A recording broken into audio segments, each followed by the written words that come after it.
Welcome to HEP number 5, all about the setup.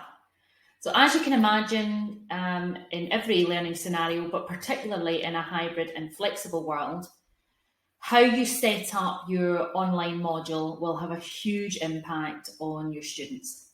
So it's crucial that you get this right from the beginning.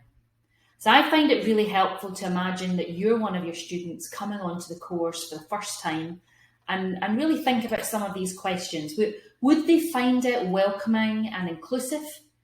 Have you given them access to everything that they'll need? Is it well laid out in a consistent and clear way? Does it provide a welcome message and activities for them to do? Do you know their previous experiences and knowledge so that you can scaffold their learning journey? And really thinking about these and getting it right from the start can really help set the tone and ethos for the rest of the module.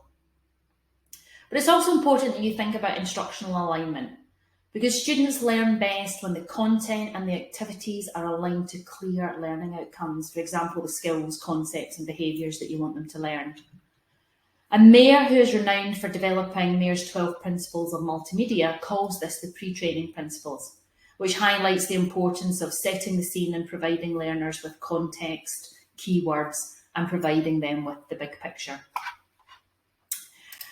And this also resonates with Sweller's concept of enhancing germane load, which helps learners connect their new knowledge with schemas that they already have and essentially joining the dots. And you can encourage this by ensuring your learners have that big picture and asking them questions to really activate that prior knowledge and elicit and challenge any preconceptions they may have. And the importance of cognitive load cannot be underestimated, particularly in this age of continuous bombardment of non-essential information. Evidence shows that effective learning activities provide challenge, but do not overload learners' cognitive load. And one way to really think about this, and one of the steps that you can take to help learners with their cognitive load, is to think about some simple things. Firstly, keep in mind Miller's rule of 7. He argues that on average, learners can only process 7 bits of information at any one time, and the ones that stick will depend on their previous schemas or previous experiences, as well as the context and the type of activity that you use. Therefore, you should always chunk your information into bite-sized pieces and have an application activity practice after each step. And always provide clear and detailed instructions and explanations with your discussions. Try getting in the habit of thinking aloud and model the steps, scaffold learners and provide many examples. Ensuring a consistent structure and familiar sequence for each of your units and adding clear signals like emojis and graphics can also help with learners' cognitive load. And it's worth keeping in mind that learners also learn best when the practice and instructional content are delivered in a mode that is appropriate for their pedagogical needs. And this is known as meaningful mode. And it's important to choose the right mode for delivering content and activities, whether this is text, image, video, real-time interactions, or a combination of any or all of these.